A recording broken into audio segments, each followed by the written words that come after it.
Saturday, July 20th. Today, Britain has answered Adolf Hitler's warning to surrender with more vigorous defense preparations than ever. And a new commander of British Home Forces has been appointed, a fighting Irishman, Lieutenant General Sir Alan Brooke, who was the hero of the Battle of France. The German press re-echoes Hitler's warning to give up or face destruction. And new German air raids are reported on English and Scottish soil. But now the news direct from Europe, London, Berlin, and Rome. First, the report of Edward Murrow from the British capital. Go ahead, London. This is London. This island fortress has a new commander-in-chief. He is Lieutenant General Sir Alan Brooke, 57 years old, who has until now commanded the Southern Command. General Brooke replaces General Ironside, who has been promoted to the rank of Field Marshal. The announcement does not make clear the nature of General Ironside's duties, but it is said that he will remain on the active list and will be available either in an advisory capacity or in command. Lord Gort, who commanded the BEF in France, has been appointed Inspector General to the forces for training. The explanation for the promotion of General Ironside out of his command is that it was considered essential to place the command of the home forces in the hands of a man who had had immediate experience of command in France and Belgium. The new commander-in-chief comes from Northern Ireland, commanded the 2nd Corps of the BEF in France, and made his military reputation through his all-round knowledge of gunnery and mechanization. He is credited with the invention during the last war of the so-called barrage map, which came into common use for the direction of artillery barrage fire. Reports from Bucharest speak of a coming clash between Germany and Russia, and the concentration of large numbers of German and Russian troops along the length of the common Polish frontier. Despite these reports and rumors from the Balkans, and the reports that Stalin's fleet is to hold extensive maneuvers in the Baltic and the Black Sea, the best opinion in London is that none of these moves indicate any real change in Russian-German relations. Russian sources, both here and in Moscow, complain that Britain did not consult the Soviet Union before deciding to close the Burma Road. The fact is that in his very careful statement did not say that either the United States or Russia had been consulted. What he did say was that agreement had been reached after full consideration of the attitude of the United States and Russia. Herr Hitler's lengthy oration yesterday provides the subject matter for most of today's editorials. Some surprise is expressed that he is allowing himself the luxury of a conscience, that he still suffers from an itch to justify his ways, that he desires not only to be clever but righteous, not only strong but good. He gave Britain a choice between perishing by the sword or perishing by the peace terms. The Daily Telegraph sums up the speech by saying, "We are, in effect, to stand and deliver, our blood be on our own heads.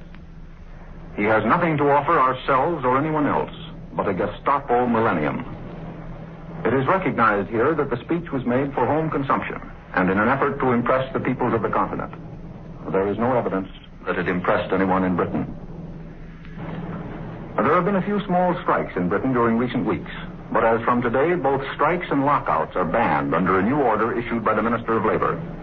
Disputes must be reported to the minister, who will refer the matter to arbitration. The findings of the arbitration tribunal will be binding on all parties. One result of this new decree is likely to be that the banks and insurance companies, the only great commercial organizations to stand out against trade unionism, will be forced to recognize organized labor. Trade union membership now totals about 5 million, and this new decree is expected to increase the membership to 7.5 million within a year. This morning's official communique reports German bombs on Scotland and southeast and southwest England last night. 2 German aircraft were shot down. Not much damage was done, and casualties were few. 2 houses were destroyed in southeast England, and a school building in northeast Scotland was badly damaged by 3 bombs. These reports of night bombings are terse and uninformative. They begin to read like old weather forecasts. Lists issued by the War Office show that from May 24th until last Wednesday, the number of German Air Force prisoners in British hands has increased by 480. This list shows that the German air crews are not the mere babies that you have been reading about. One is a boy of 17, and 5 are only 18. But the average age is around 23, which seems to indicate that the age range of German air crews is not very different from that of the British. There are many refugees in Britain these days, but one of the last to arrive is that colorful, picturesque, and almost medieval character who once had his own private army in Austria when he was a good friend of Signor Mussolini. Prince Ernst Rudiger von Starnberg is now in England. I return you now to CBS in New York. That was Edward R. Murrow reporting from London. Here's a Press Association dispatch from Havana, Cuba. Secretary of State Cordell Hull and members of the United States delegation to the Inter-American Conference are due to arrive at Havana in another hour on the line of Florida, which left Miami last night. We've heard from London, and now we take you to the German capital for the latest news reported from that point by Edwin Hartridge. Go ahead, Berlin. This is Berlin. The German peace gauntlet has been flung at the feet of Winston Churchill and the British people. And now Berlin is sitting back waiting for the answer. Herr Hitler's peace offer makes pleasant reading to the Germans this morning. This is reflected in all the newspapers. For instance, here are a few of the editorial comments. The Volkscher Beobachter writes, quote, while we are in a fever of heat, longing for the hour of final settlement, the Fuhrer has paused in the midst of his victorious drive, and thinking of the well-being of the whole white race, he is now addressing a last appeal to the conscience and common sense of the world. The Frankfurt Mittag has this editorial headline, quote, the last appeal. Adolf Hitler, the victor, warns the enemy of Europe. And then the local Anzeiger adds its say, quote, world history is at a crucial stage. There will be no escape for England. It is up to her to decide, for the last chance has been given her. Germany is behind the leader to the last man, ready for peace, as well as for the last battle, which will be a crushing defeat for England. Herr Hitler's Reichstag speech yesterday afternoon has a deep appeal to the Germans. It has given them the opportunity to say, in effect, well, we gave England a chance to make peace, so if the war continues, then it is their own fault. Anyway, that is what we feel is the local reaction here. And yesterday, Herr Hitler dug deep into German military history to bring up a new title for Hermann Goering, the builder and commander-in-chief of the German Air Force. The new title of Reichsmarschall is somewhat similar to that given to Prince Eugene, one of the great German strategists in the 17th century. Prince Eugene was named General Field Marshal of the Reich for his services in the field. There is no comparable title, for instance, in the American military hierarchy to Reichsmarschall, nor is to be found elsewhere in Europe. But the new honors of Reichsmarschall Goering seem to meet with the popular approval of the Berliners.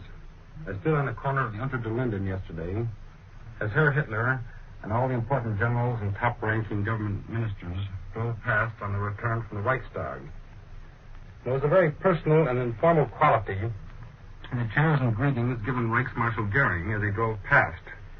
At some points, the spectators began to chant in unison, we congratulate you, Uncle Hermann, we congratulate you. Uncle Hermann is the pet name the Germans have for the Reichsmarschall. And Hermann Goering responded with a grin from ear to ear as he waved instead of giving the National Socialist salute to the street crowds. The promotion of 12 generals to the rank of marshals of Germany was another surprise.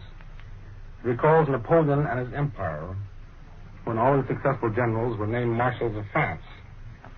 Napoleon was the author of that immortal cliché, every private carries a marshal's baton in his knapsack. And this seems to have been adopted by the Germans.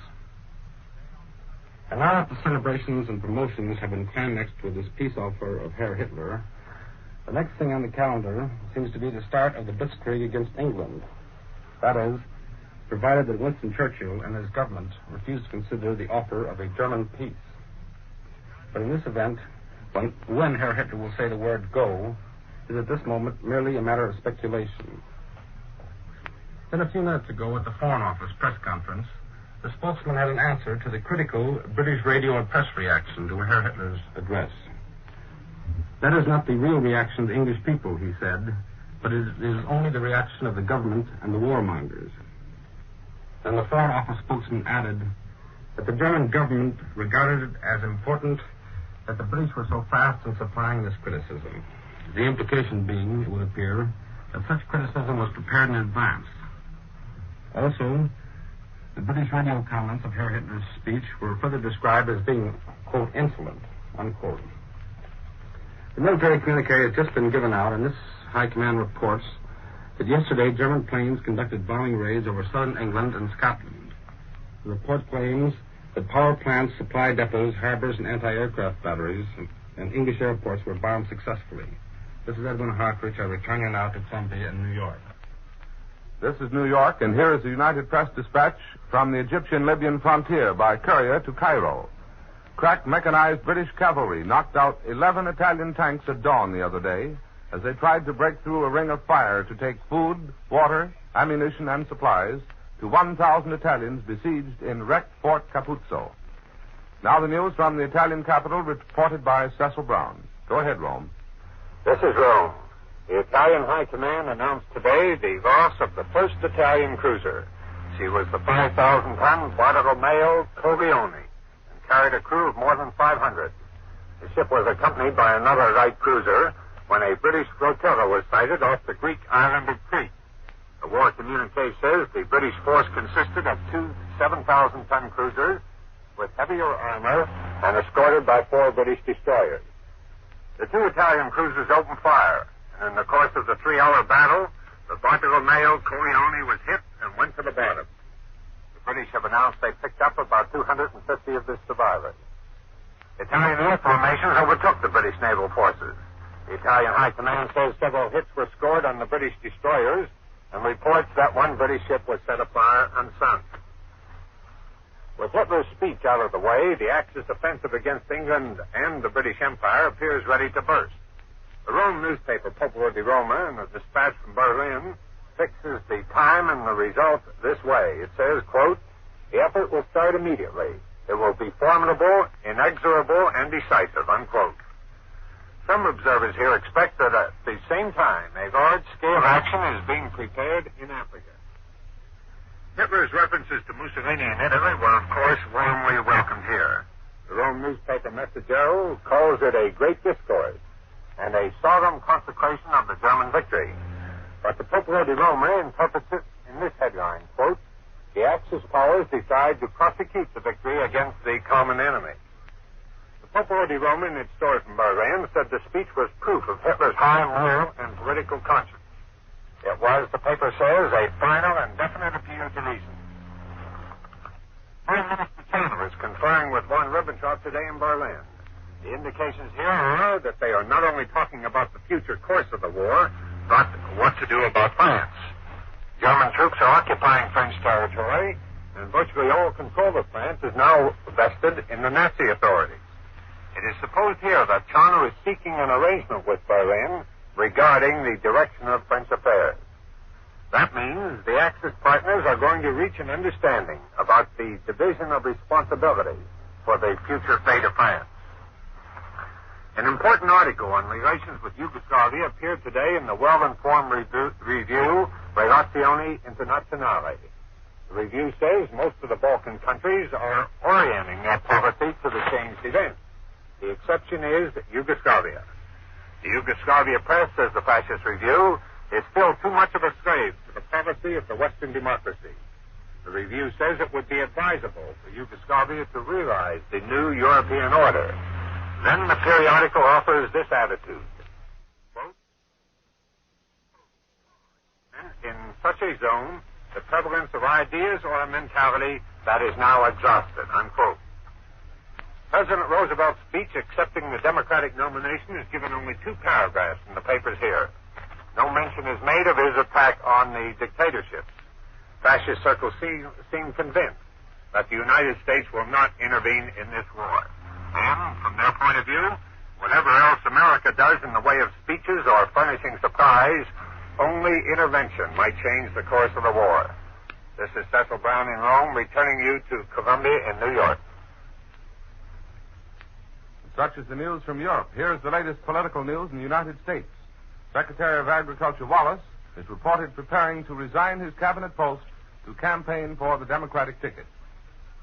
And thus we bring to a close this morning report of national and international developments, reported from London by Edward R. Murrow, from Berlin by Edwin Hartridge, and from Rome by Cecil Brown. Larry Elliott speaking. This is the Columbia Broadcasting System.